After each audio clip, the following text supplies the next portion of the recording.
If the 3-0 loss New Zealand as home was an aberration, a shocker if you will, how do you explain this 2-0 loss to South Africa at home, Ayaz? I mean, was it the selection, was it the pitches, was it the management, was it the team? What was it, Ayaz? It was a bit of all of the things that you mentioned. I think overall, perhaps if you ask me, and I may sound a little harsh here, I think that they took it a little easy. They thought these guys are pushovers. South Africa, there's this stereotype of chokers hanging, over their heads, and they've not won here for 25 years. And we've got the arsenal. We've got the batsmen, the bowlers, the pitches that we can, tell the curator what to do. I think they ignored the fact that South Africa are a very different team that had come here so often in the last quarter of a century. In the recent year, in this year itself, they've beaten Australia in the World Test Championship final, no less, Australia. Just before coming to India, they beat Pakistan in a test match to level the series. And it was performing exactly the way they did in these two test matches that we've seen. Their batsmen putting up playing doggedly, making sure that they get enough runs for their bowlers, who actually kind of, turned the tables on the Pakistani spinners. The pitches were made for the Pakistani spinners.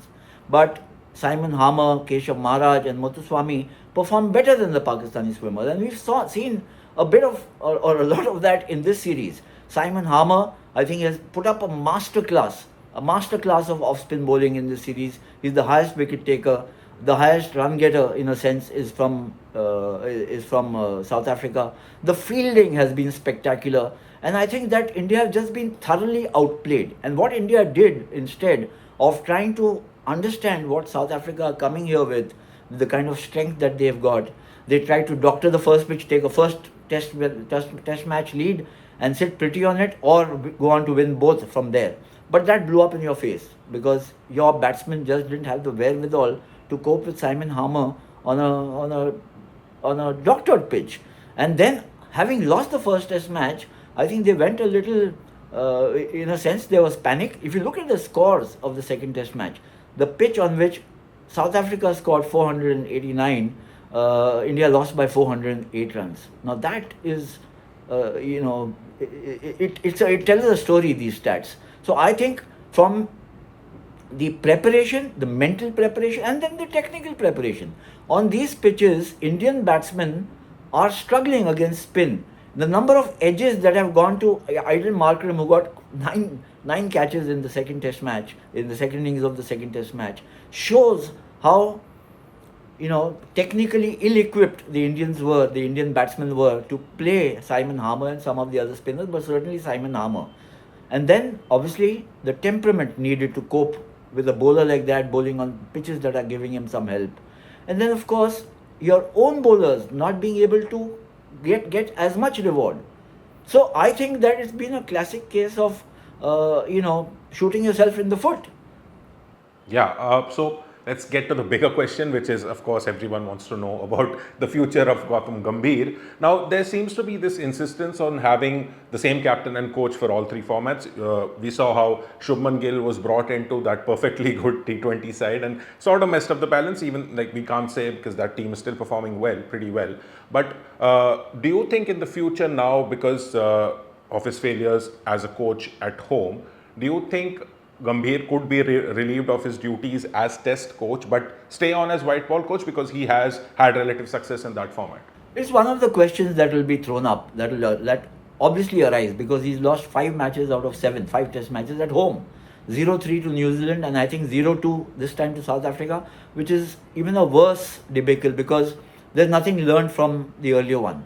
There was so much talk of how we should never let this happen and never let that happen again. But hey, you've gone and lost 0-2. And as I mentioned, by the biggest margin ever, a defeat suffered by India. So questions will arise. Historically, India have never looked at multiple coaches for different formats. They've had captains who've been of different formats. Correct me if I'm wrong.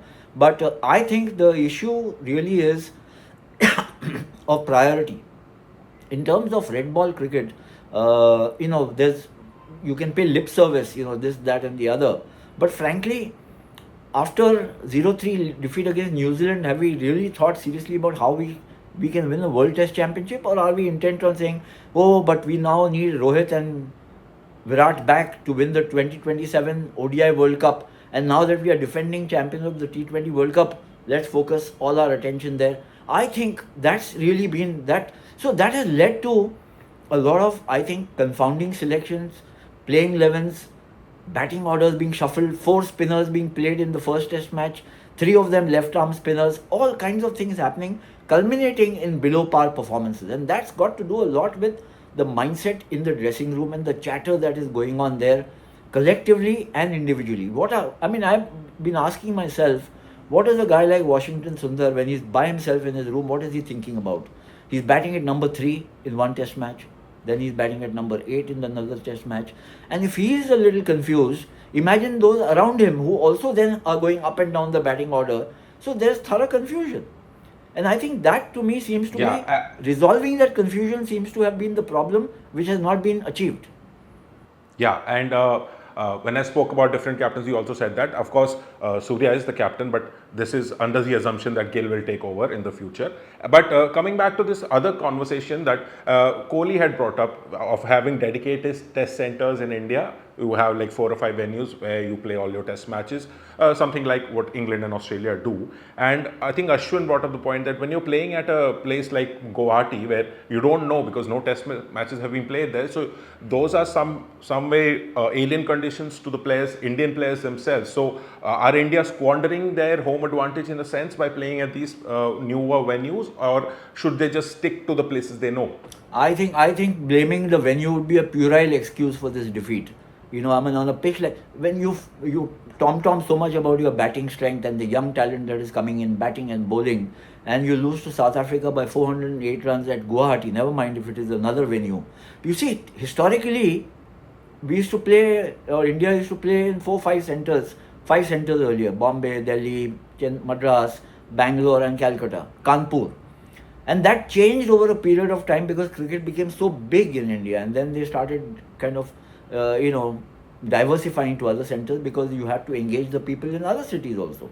Now, I take the point that maybe you can diversify by using white ball matches there or white ball tournaments.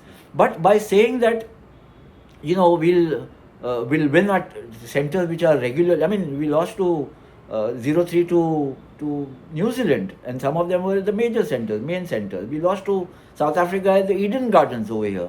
So there's no guarantee. The guarantee only comes by playing better than the opposition, and we haven't done that at home in the past couple of years. Yeah, and lastly, of course, it'd be unfair if we don't talk about Temba Bavuma and his men. I mean, what a run this man is having. He's yet to lose a test match in his captaincy. He's won the last 3 out of 4 games in Asia. And I know at this point, not a lot differentiates between there's not a lot of that separates the top teams in test cricket right now. There's not like in Australia of the past who were much better than the others. I mean, you would say that South Africa, India, England, Australia are sort of near to each other. But do you think with this memorable win, South Africa have now pulled up against Australia? They've gone a little ahead. This has been an outstanding year for South African cricket. Remember, as I mentioned, WTC final, they beat Australia. They levelled a series in Pakistan. Never easy. It's always very difficult. They've beaten India 2-0, and their women's cricket team went to the World Cup final. They lost over there, but they fought hard. So I think there is a surge in South African cricket that is happening, which can't be ignored. I think that India need to take a little leaf out of their book from the way they played in this series or this year entirely, and also look at 0-3 when we lost to New Zealand. It cost us a place in the WTC final, and now we've lost 2 to South Africa. It pushes us onto the back foot again. We've done reasonably well in England, beat West Indies 2-0. These 2 wins were supposed to kind of jockey you into a position from where you couldn't not make the WTC final. Now that looks very dicey, and the next test match is 8-9 months away. So these are very uncertain times for red ball cricket for the Indian team, and I think that this needs to be very seriously addressed. I think that it can't be glossed over any longer. Yeah, well said. And now we move our focus to the white ball series against South Africa. Again, all eyes will be on Rohit and Kohli coming back, and after that, the T20 World Cup. So, like you said, not a lot of Test cricket for India to talk about in the next few months, and perhaps that will be a respite for this team. So, we'll come back to you before the start of the ODI series. So, that's it for this episode of Sports Room. We'll see you next time. Thanks, Anirudh.